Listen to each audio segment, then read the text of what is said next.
This is a war of speed, a war in which rapid movement and the swift concentration of huge armies distinguishes each successful campaign.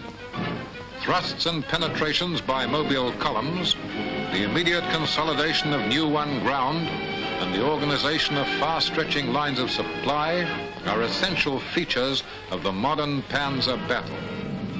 It is a war vitally dependent on communications, both at home and abroad. The canals, the roadways, and above all the railways are the arteries along which flow the very lifeblood of the Empire's war effort. In the defense of Britain, the railways play their part. Along shining steel rails, the giant naval Bosch buster takes its morning stroll to vomit a ton of steel and explosive at the imaginary Hun. And it's down a branch line that this armored train manned by Poles makes its daily reconnaissance. The men who man and maintain our military railways are trained at one of several railway training centers. The schools are self-contained railway units. They have their own system of tracks interconnected with the civilian companies on which the sappers maintain a local goods and passenger service. Down at end of tracks, a new cutting is being surveyed and excavated. These tractors are the mechanized picks and shovels of the army. They accomplish the work of a score of men in a quarter of the time, and in following up a modern campaign, time means everything. Men and machines like these are pioneering in all the worldwide theaters of war. Widening cuttings, leveling bankings, driving supply veins through to the scene of every action. Behind the graders and machines come gangs of plate layers.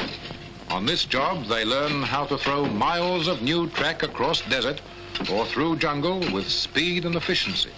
And to these men, too, is due a deal of the credit for keeping open the rail communications during the air blitzes on this country.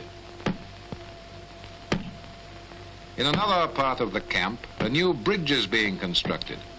On active service, this work has to be done more often than not under enemy fire, by day or by night, calling for timing and precision of movement in the handling of heavy booms and girders. So it was at Dunkirk, under enemy fire, that the sappers, with such training behind them, threw up bridge supports like these, which proved of such value to our withdrawing forces.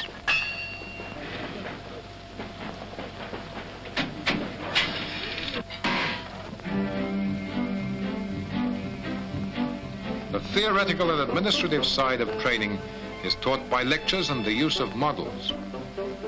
In the model room, systems of signaling, shunting, and marshalling are explained by demonstration. In the field, the sappers may be called upon to operate improvised railheads and marshalling yards, and to devise minute-to-minute timetables, tasks demanding the highest degree of technical skill and the most careful coordination. The models allow unlimited scope for the practical testing of theory.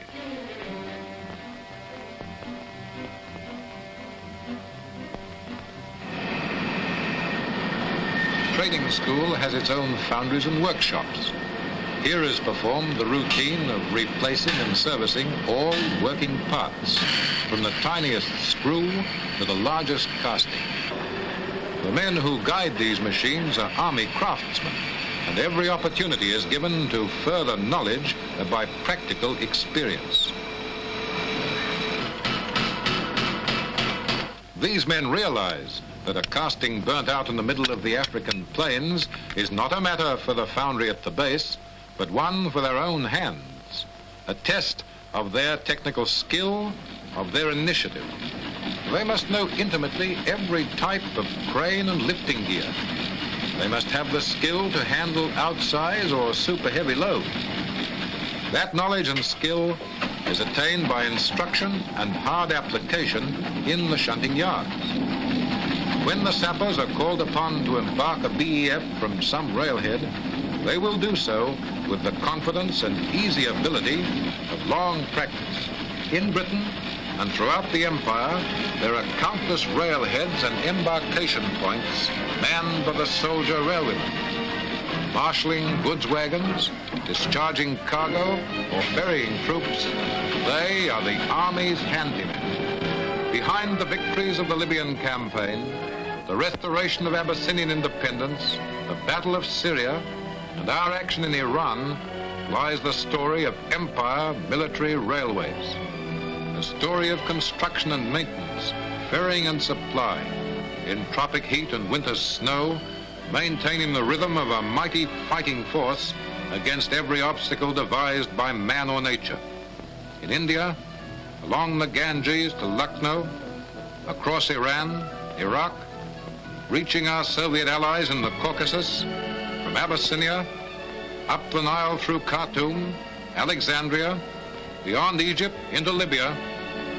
Along metal roads, steam brings food and supplies, arms and munitions, news and hope to the very outposts of civilization.